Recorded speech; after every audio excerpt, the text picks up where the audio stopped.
Hi guys, so welcome back to another response video to my good friend Andre Walker. Andre, if you don't know him, he's a Brexiteer. He's also a Trump supporter, although at the moment his Trump paraphernalia is absent. I'm not sure why that's the case. Trump is still the president. I would imagine that he's still a supporter of Donald Trump, but that we don't see anything on the screen. Anyway, in this video, he's going to explain why Nigel Farage should be the Prime Minister of the UK. This is absolute comedy gold, so let's jump in.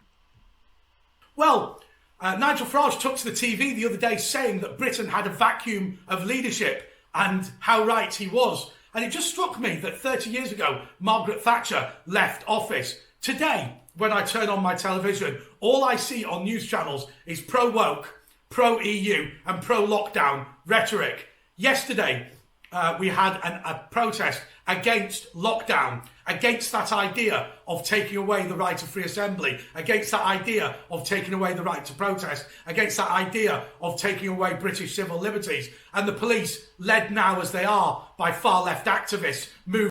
What? So the police are led by far-left activists. You mean like Boris Johnson? Boris Johnson is now a far-left activist. So how quickly Boris Johnson went from being the messiah when it comes to Brexit to being a far-left activist. This is insane. Like you may probably think, look, you're being, a bit unkind here by saying, no, he's not talking about the government, he's talking about the head of the police. But who is in charge of the police? It's the government. So if he's talking, who is he talking about if he's not talking about the government? The police are not some sort of independent, not yet anyway, some private company that decide we're going to actually go down there and beat people up or whatever. That's not what he's talking about. He's talking about a public entity. It's something that belongs to the state. And who's running the state at the moment? It's the government. And who's the head of the government at the moment? It's Boris Johnson. So who is he talking about if he's not talking about Boris Johnson? Moved in and began arresting people. People say of Margaret Thatcher and monetarism that she was tough and she was brutal. I don't believe that. I believe that she is somebody who, first of all, truly cared about the country. Okay, ask the people in the north of England if she was brutal. Ask the miners who used to work and protested, and she put down their protests. They carried out strikes, they had strikes, and she crushed those strikes. Now, at the beginning of this video, you're talking about how, people should be allowed to exercise their civil liberties. But you're also supporting somebody who crushed a type of protest. But more importantly, was truly practical. The nationalised utilities were losing, what was it, 50 million a week. And so she turned... Okay, so let's actually look at what he's talking. So he's talking here about privatization. So Margaret Thatcher brought in privatization. Now, the problem with privatization is that many people seem to think that what happens is the government give a service, for example, the trains, over to the private companies, and the private companies run it for a profit. Run it as a profit. The problem with this is that because trains need to provide a service to citizens, that means that the trains have to also go to places that are non-profitable, like not profitable. So in order for the train companies to agree to do that, the government have to step in and give them funding. Now, it can be, for example, regarding upgrading of railway, it can be upgrading trains, new stations, things like this. The government have to provide some of the funding. It's not completely private. So if the government are funding something and private companies are making a profit of it, and for example, train fares are going up, then what's the point in having it privatized? Many people are complaining about the service since privatization. It was not great before privatization, but it seems to have gone downhill since privatization. So what's the point in paying taxpayer money to something if it's not working? turned around and said they needed to be put in private sector hands. Similarly, the idea that we'd rolled out socialism and taken power away from the people needed to be changed. We called the chairman of the TUC, rather the president of the TUC, the deputy prime minister. Well, hang on a second. How is that not an elected position? Sorry, Andre, you do understand what political rhetoric is. You understand that when they were talking about that, they didn't mean it literally. You understand the difference between figurative and literal. Why is it run by one particular left-wing organisation? Many people lived in council houses and never had the power over their own destiny. Okay, so see, he's talking about things that are quite complicated, and he's just, spewing them out very quickly. So this issue of council houses, for the people who bought their council homes, this was very positive. They were able to buy their house relatively cheaply, and since then the prices of these council homes have exploded. Council houses that were bought for maybe double figures in tens of thousands in the 1980s are now worth hundreds of thousands of pounds today. Now, the problem with this is, look, on the one side, it's very positive. It was a huge success for the people who bought those homes. But on the other side, what happens is, because no new homes were built, house prices increased. And that means today, a lot of young people, perhaps even people the same age as Andre here, can't afford to buy a home. They can't even afford to save for the down payment. So many young people are forced to rent, and of course, if you want to get on the property ladder, renting is the worst thing you can be doing, because you're wasting your money. You're wasting money that you could be putting aside. And I'm not criticizing people here, I'm criticizing the system. Nowadays, we have decided that in order to satisfy the ambitions of the scientists and the people at the top of the NHS, we will... Once again, to satisfy the ambitions of the scientists, can you please give us some examples? Like, what are these ambitions? And who is at the head of the NHS but Matt Hancock? Matt Hancock is the health secretary. He's the most senior position when it comes to the NHS. He makes the decisions. He decides the policies. Now, you could maybe go above him and you'd say, well, the Prime Minister. So why are you attacking the NHS? Why are you attacking the police and ignoring the government? Because it's the government that decide policy at the end of the day. Will destroy our economy and take away our civil liberties. Our Prime Minister needs to be strong enough to say, I'm sorry, but we can't afford it. Do you like Brexit? No. There have been 350 deaths from people under the age of 65. So 360 deaths of people under the age of 65. Well, that's curious, because I'm looking at the total number of deaths of people in the UK since the beginning of this pandemic, and it's 58,448. So for Andre, people over, well, I assume he's talking about people over this age of 65. These people are like, don't count. They have no value. Is it? Is this in the conservative mindset? Well, these people are not working, so, what's the point in keeping them alive? Just pull the plug. Is this really the mentality of these people? Well, actually, we're going to go a little bit darker later on.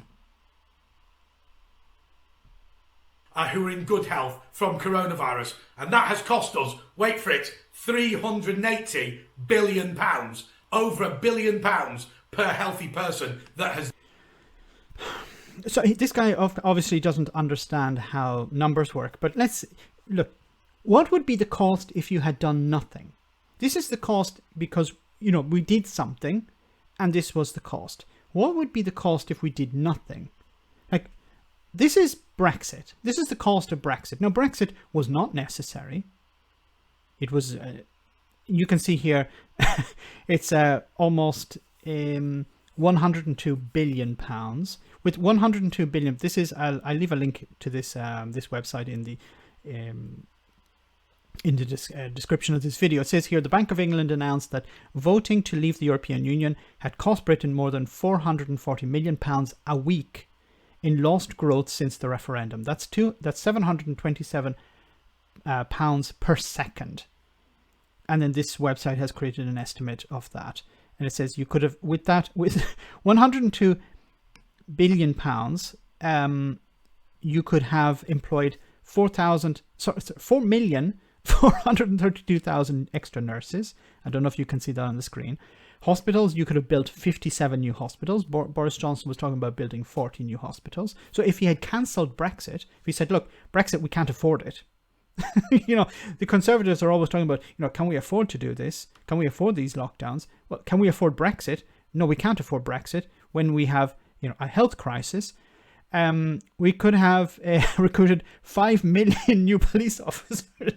I don't even know if there are enough uniforms for 5 million police officers or hats.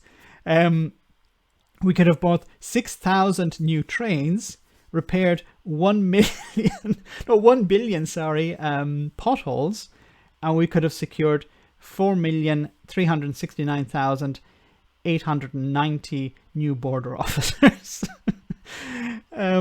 So, you know, if you're going to talk about the cost, you should also consider Brexit, because remember, dealing with the pandemic was necessary. Dealing with Brexit was not necessary. There should have been actually a cost analysis, first of all. And of course, the referendum was not binding. Died. We need to turn around and get rid of this rubbish that says that, oh, hang the cost as long as it saves one life. No, you are damaging people's lives by taxing them to death. You are damaging people's lives by taking down the economy. And you are damaging people's lives by forcing them to not see their family. See, these people seem to think that if you'd done nothing, everything would have been hunky-dory. Nothing would have happened. We know we can't run that experiment because we don't have another universe to run an experiment where governments did nothing. But we can imagine what would have happened if governments had done nothing. At Christmas, the last time Christmas was banned was under Oliver Cromwell. And do you know something? When Christmas is not banned. Why are you saying Christmas is banned? The government have asked people not to congregate in large groups to try and protect elderly people. Christmas is not banned. Why do you... These people immediately run to Christmas is banned. Christmas is not banned. When he died, the British dug him up, retrospectively tried him and hung him, even though he was hanged, not hung. Already dead. Okay, it was only a hollow gesture, but nonetheless, one that was welcome. The Conservatives have lost their way, though I applaud the 70 Conservative MPs that are now going to rebel against Boris Johnson's ridiculous lockdown. We need... It's not a lockdown. It's a tiered system. These people don't seem to understand the difference between a lockdown and not a lockdown. Just because you call something a lockdown doesn't mean that it is a lockdown. Were people locked in their homes? Were people not allowed to move freely to other parts of their city or to other cities? No, then it wasn't a lockdown. And this going forward is not a lockdown. A new Conservative leader who will have the strength and the courage of Margaret Thatcher. Somebody willing to reopen this economy. Somebody willing to take on the vested interest. Somebody willing to turn round to Chris Whitty and Sir Patrick Vallance and say, there, my friends, is the door. Why do you have a problem with these experts? Do you not understand that they give advice to Boris Johnson and then he cherry picks the advice? He decides, okay, this is what I'm going to do with this advice. They're not in control of the government. They're not running the country. I know you people like to think that they are, but you haven't provided any evidence. You've destroyed this economy. You've destroyed this country. You've destroyed civic society. And when you take to tell... See, this is very dangerous, this type of language. He's attacking people who have no power. And he's not attacking people who do have power. The people in power are Matt Hancock. The people in power are Boris Johnson. The people in power are the Conservative Party. But instead, he's not attacking them. He attacked the police. He's attacking unknown people. And he's attacking these scientists for providing advice to the government. Television and say Xmas is allowed, but we'll have to do it in the summer. You are violating the Judeo-Christian history of... Oh my God.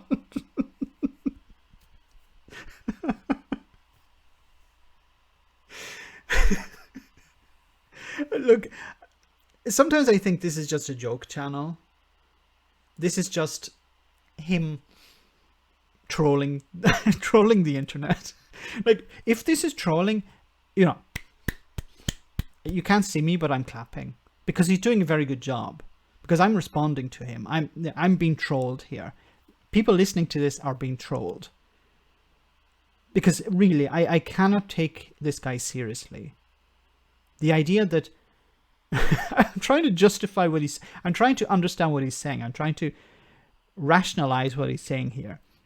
He's basically saying that if the government asking people, look, if you're going to celebrate Christmas, try not to do it in large groups, is basically telling people that Christmas is forbidden.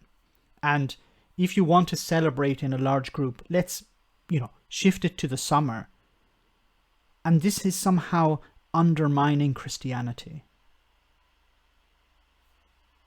Really, I'm lost for words. Of this country. Do you know what I think should happen to you lot? I would personally put all the pro-lockdown people on trial for treason and seek the death penalty. But hey, that's just me. Well, okay, whoa. Andre, hold on a moment now. Look, Andre is, going down a very dark road here. I don't know whether he should be wearing, a particular suit, maybe not a suit, a shirt, perhaps. I don't know, what color should his shirt be? Should it be black or brown?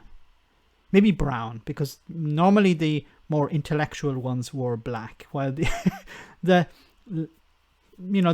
more common folk wore brown back in the 1930s. You remember those guys calling for people to be tried and executed because they disagree with him. Like, I disagree with Andre on Brexit, for example, but I hope that Andre has a good life. I hope that when Brexit arrives that he isn't harmed by it, or if whatever harm he does suffer financially or whatever is minimized. I hope he has no problems in the future. I truly mean that. I mean, I've said this before. I disagree with Brexiteers politically. I disagree with them when it comes to economic issues or social issues or political issues, because I think Brexit is damaging. But I have no ill will towards. I wish no ill to anyone for political. Somebody can be a horrible person online, can be a horrible person in reality, but I don't wish any harm to those people. If I do, then there's something wrong with me. Either way, they need to be booted out of government. The only people I have problems with are people who are corrupting the system, people who are throwing ordinary people under the bus, the likes of Nigel Farage or Boris Johnson or Jacob Rees-Mogg. People who are cynical. They don't have the best interests of the country at heart. They're trying to profit from a situation. They're poisoning people's minds. But at the end of the day, I would never wish them any ill. I want them to be removed from power. I want them to retire, to go away, but not in a physical sense. I want them to leave office because they have a damaging influence.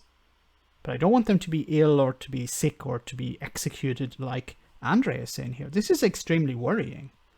I said before that I think this channel is a joke. It's just satire. But this is not typical satire. This is not the type of satire you generally hear. And we need somebody tough enough to do it. I thought Boris might have been the guy. Then again, I thought Theresa May might have been the guy. Do you remember when she was quite good at Lancaster House? And I now think that perhaps there's somebody like Priti Patel, but more than anything else, we need to bring Nigel Farage into government. He is the person that's led this country. He is strong enough to stand up to both the Europeans and the woke lefties and indeed the pro-lockdown communists. That is the way. The pro-lockdown communists. So once again, if Boris Johnson is pro-lockdown, that means Boris Johnson is a communist. So you've gone from calling him a leftist to a communist. So he's suggesting Nigel Farage. Well, one of the problems I have with Nigel Farage, is, apart from poisoning the minds of the British people, is that Nigel Farage has some connections with, you want somebody who's aggressive, but you don't seem to care about their financial connections to people, politically. This is Aaron Banks. Aaron Banks has been funding Nigel Farage for some time now. It says here, in May 2019, British broadcaster Channel 4 News reported it had seen invoices for travel and accommodation expenses between summer 2016 and summer 2017. It further reported that these benefits worth as much as £450,000 were funded by Aaron Banks and were not declared on Farage's register of interests, which he should have done as a serving MEP. Now, Nigel Farage, this is just one example of corruption, basically. Nigel Farage taking money from the likes of Aaron Banks, and he's been doing it for a long time now, but this is one example. This is the type of person you want running the country. Somebody who's taking money from private individuals to do what? Really? You're so in bed with the idea of Brexit, getting Brexit done, that you're willing to overlook corruption. I don't know what else to say. I was hoping this to be a bit more funny, but in the end it was quite dark. Let me know in the comment section, guys, what you think about all of this. As always, your comments are greatly appreciated. Thanks a lot.